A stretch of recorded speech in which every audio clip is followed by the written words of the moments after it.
O que eu quero conversar com as irmãs hoje também está dentro do que a gente estava falando aqui agora, que é sobre recomeçar, um ano novo, né? Nós estamos ainda no começo desse ano, muita gente só vai começar o ano depois do dia 22, né? Que é quarta-feira de cinzas, então as pessoas só devem começar o ano, muita gente só vai começar o ano depois da quarta-feira de cinzas. Então a gente está aí nesse comecinho, muita gente ainda está pensando, faça ou não faça academia, começa ou não começa a dieta, ainda está lutando ali para ver se vai ou se não vai. Esses dias eu vi um vídeo de uma criança falando assim, olha, eu até queria começar a dieta esse ano, agora no começo do ano. Mas aí veio o Natal, veio o Ano Novo, aí depois vem as férias, o Carnaval. Já cancelei, vou começar só ano que vem. Então, a gente fica às vezes protelando para iniciar, mas o que é esse recomeço, né? O que é esse início de vida, reinício de atividades, de ações que a gente pode fazer? O texto que eu trouxe para compartilhar com as irmãs, a princípio, não tem muito a ver com recomeço, mas a gente vai conversar um pouquinho e aí eu vou dar uma pincelada sobre o que é esse recomeço. O texto está lá em Mateus, capítulo 9, do verso 27 ao verso 34. Eu vou dar um minutinho para as irmãs abrirem. Mateus, capítulo 9, do verso 27 ao 34. Contextualizando, Jesus tinha acabado de realizar alguns milagres enquanto passava pelas cidades. Ele ensinava e realizava alguns milagres. Então, aqui nesse texto de Mateus 9, Jesus tinha acabado de realizar o milagre da cura da mulher do fluxo de sangue. Ele tinha acabado de curar a filha de Jairo. Então nós temos aqui alguns milagres que aconteceram recentemente nesse contexto. E aí Jesus, ele sai desse lugar que ele está e no caminho 2 cegos o seguiram, gritando, tenha compaixão de nós, filho de Davi. Quando ele entrou em casa, os cegos se aproximaram e Jesus lhes perguntou, vocês creem que eu posso fazer isso? Eles responderam, sim, Senhor. Então Jesus tocou nos olhos deles, dizendo, que se faça com vocês conforme a fé que vocês têm. E os olhos deles se abriram. Jesus, porém, os advertiu severamente, dizendo, tenham cuidado para que ninguém fique sabendo disso. Eles, porém, saíram e espalharam a notícia a respeito de Jesus por toda aquela terra. Quando eles saíram, eis que trouxeram a Jesus um mudo endemoniado. E assim que o demônio foi expulso, o mudo passou a falar. E as multidões se admiravam, dizendo, jamais se viu tal coisa em Israel. Mas os fariseus diziam, ele expulsa os demônios pelo poder do maioral dos demônios. Então o que eu quero compartilhar com os irmãos é o que a gente faz diante das ações de Deus. O ano começou, a gente já viu muita coisa acontecer, todo dia a gente liga a TV, a gente liga o rádio, a gente ouve muita notícia de muita coisa que está acontecendo, muita coisa ruim que está acontecendo. E muita coisa já aconteceu nesses 38 dias desse ano, né? Está acontecendo, esse é o 38º dia do ano. Muita coisa já aconteceu. E diante dessa novidade, diante de cada coisa que acontece na nossa vida, o que a gente faz? Qual é a nossa postura diante daquilo que a gente vê Jesus fazendo na nossa vida e na vida das outras pessoas? Porque às vezes a gente pode estar vendo Jesus, né, Deus agir na vida do nosso irmão e a gente fala, Deus só age na vida do irmão, não age na minha vida. Deus não está fazendo nada por mim. Porque não é verdade. Deus está agindo o tempo inteiro. Então uma coisa que a gente precisa prestar atenção nesse texto é que recomeçar exige nos lembrar das coisas que Deus já fez na nossa vida. Das coisas que Deus já fez no passado, no meio do povo de Israel. Das coisas que Deus fez na Bíblia por meio dos profetas, por meio dos discípulos, dos apóstolos, para que o Evangelho chegasse até nós. Por meio dos missionários, para que o Evangelho chegasse até nós. Nossos amigos, vizinhos, parentes, aqueles que fizeram o Evangelho chegar até a gente mesmo. O que Deus tem feito por meio dessas pessoas? O que Deus tem feito na nossa vida? Se a gente respira livremente, se a gente tem saúde, às vezes um pouco, uma dor aqui, outra dor ali, né? Às vezes uma dificuldade aqui, uma dificuldade lá, mas a gente tem vida. A gente principalmente tem Deus, que é o maior milagre. A gente saber que Jesus morreu na cruz para nos salvar e reconhecer isso é o maior milagre. Ele nos deu a vida eterna. Então a gente precisa, para recomeçar, a gente precisa relembrar, ter sempre em mente aquilo que Deus já fez no passado. Não é ficar no passado, como os hebreus ficaram quando saíram do Egito. Que eles viraram e murmuraram: ah, Moisés, foi porque não tinha túmulo no Egito que você trouxe a gente lá do Egito para morrer aqui no deserto? Foi porque não tinha pão? Foi porque não tinha comida que você trouxe a gente para cá? Não é esse tipo de postura que a gente deve ter, de reclamar. Assim como os fariseus estavam aqui dizendo: esse aí expulsa os demônios, mas é pelos próprios demônios. Não reconhecia que era o próprio Deus agindo ali. De que grupo a gente quer fazer parte? Dos fariseus, que só reclamam, que ficam murmurando, que falam mal do que acontece na vida do outro irmão, que acham que Deus só age na vida do outro. Lá vai o ungidão que está lá sempre fazendo as coisas e eu estou aqui sentado no banco. Ou a gente é do grupo que lembra das coisas maravilhosas que Deus tem feito na nossa vida. A segunda coisa para recomeçar é preciso ter fé. Esses homens que foram curados e esses que levaram o endemoniado para ser curado, eles tinham fé. Eles acreditavam que Jesus podia curar. Tanto que Jesus vira e fala que se faça com vocês conforme a fé que vocês têm.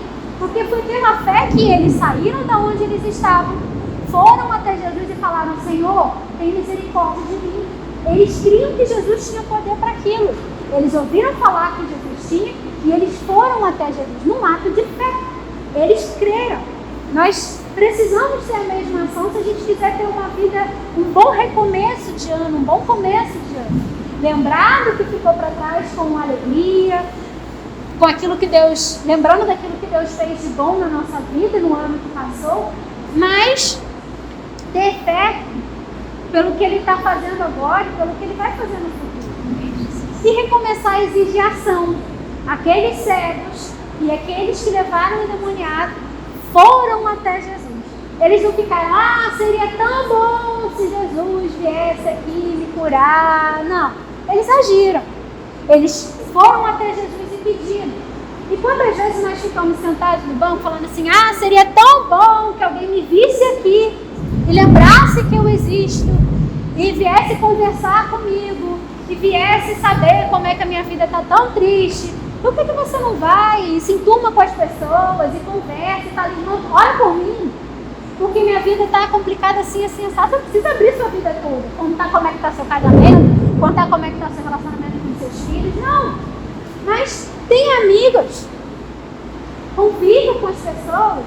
Ah, hoje tem reunião dos jovens na igreja. Aquele povo faz muito barulho, eu não vou não. Não é assim que funciona. Nós somos membros do mesmo corpo. Nós precisamos estar juntos com prazer em todos os momentos que pudermos estar presentes. Então, recomeçar exige ação. Quando Deus age na nossa vida, então qual é a nossa postura? Nós nos maravilhamos ou nós questionamos? Nós reclamamos, murmuramos? Nós temos um grupo que se maravilhou com tudo isso. Um grupo que não podia se conter com tamanha maravilha que Jesus tinha feito, que Jesus falou: não conta para ninguém. O que eles fizeram? Foram lá e contaram para todo mundo, porque não cabia neles. E quando Jesus transforma a nossa vida, a gente não consegue ficar quieto, a gente não consegue ficar sem contar para todo mundo. E a nossa postura muitas vezes é: ah, que ótimo, fui salvo. Senta no banco, né? 9 horas da manhã sai meio-dia, depois chega às 7, lá na igreja às 6. Chega, senta e vai embora quando fica rápido. Se eu falar amém, é o primeiro a ir embora. Não é assim. Nós queremos anunciar, contar para todo mundo, viver o evangelho de verdade. Essa foi a postura que aqueles dois que foram curados tiveram. Eles saíram contando para todo mundo: Jesus é aquele que me curou. Antes eu não enxergava, agora eu enxergo. Foi uma cura. Se eu estava me sentindo triste quando eu acordei e agora eu estou me sentindo feliz na presença dos irmãos, é um milagre, é uma cura. Deus trabalhou na minha vida e me fez levantar e estar aqui com as irmãs agora. Isso tudo é Deus agindo na nossa vida. Se a gente tem comida para comer em casa, se a gente tem a nossa família, se a gente tem roupa para vestir, olha que uniforme bonito que a gente tem. A gente tem um uniforme lindo, a gente tem uma roupa bonita, a gente pode sair, a gente pode chegar até aqui, tem um banco, tem um espaço com ar-condicionado, que abriga a gente da chuva. Tudo isso a gente tem e Deus dá de bom grado pra gente. E a gente precisa reconhecer isso para ter uma vida, um bom recomeço. Lembrar que Deus está agindo na nossa vida e que Deus está fazendo todas essas coisas. Qual é a nossa postura quando a gente tem uma resposta favorável, exatamente do jeitinho que a gente pediu a Deus, e quando ela não é lá do jeitinho que a gente pediu, é uma resposta, mas não era bem o que a gente queria. Eu queria um carro amarelo, Deus me deu um verde, que está meio caindo nos pedaços, mas é um carro, estou andando, Deus me deu, é meu, é tudo, foi Ele que me deu, Ele que me fez assim. Qual é a nossa postura diante das respostas que não são do jeito que a gente esperava, que não são do jeito que a gente queria? Qual é a nossa postura quando a gente ora por uma cura e a pessoa morre?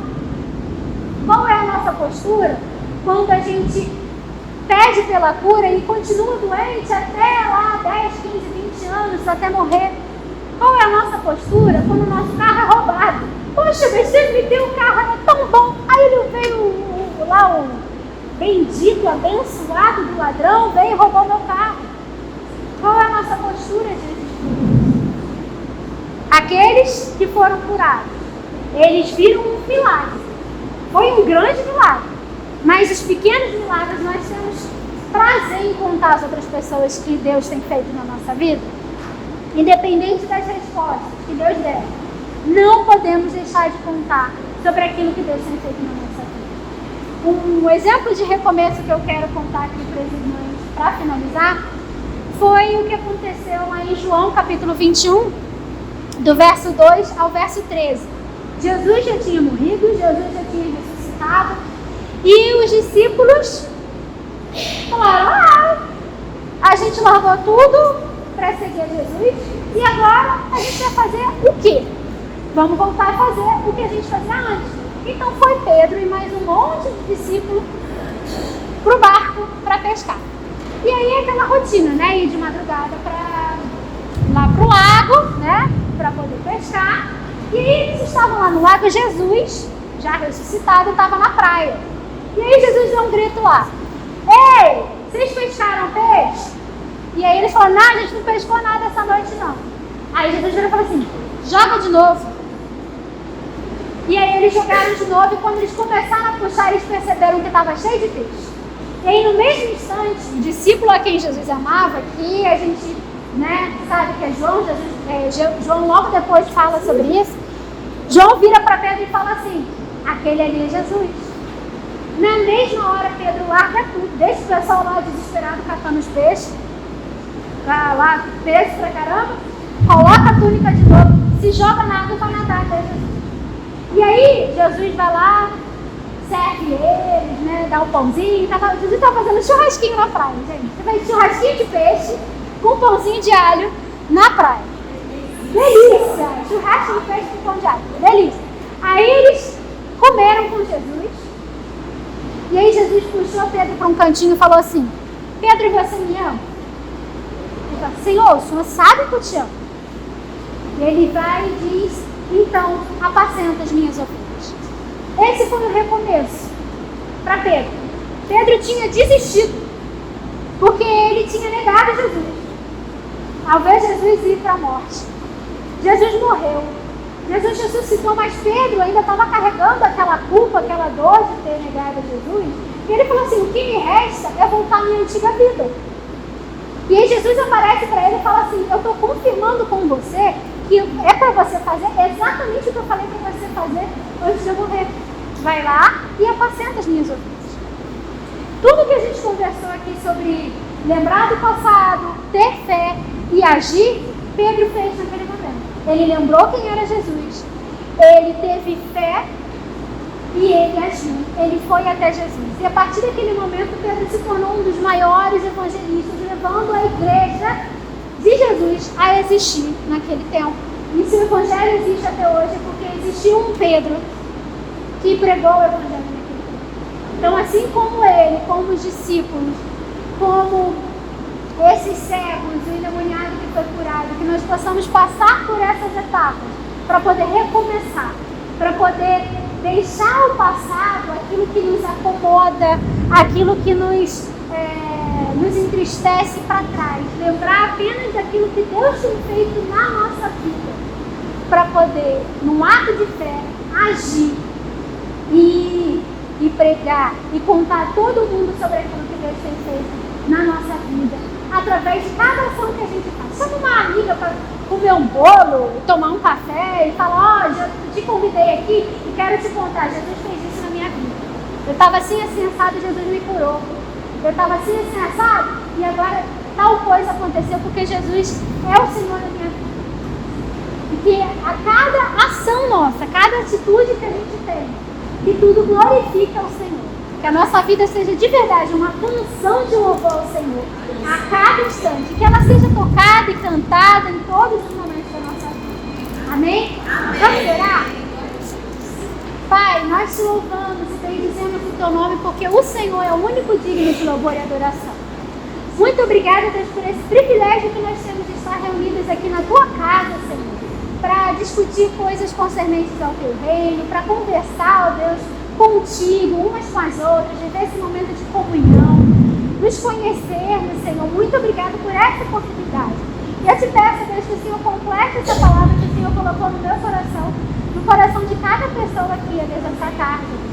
Que, ó Deus, possamos nos lembrar de todas as bênçãos que o Senhor tem derramado sobre nós, cada milagre, ó Deus, por menor que nós achemos que seja, que nós possamos nos recordar e, por fé, um ato de fé, nos achegarmos até Ti e vivermos, ó Deus, para a Tua honra, a Tua glória, anunciando as maravilhas que o Senhor tem feito no nosso meio, ó Pai. Continua conosco, Pai. Recebe este culto que é para o Senhor. Em nome de Jesus. Amém. Amém. Obrigada, irmãs. Deus abençoe.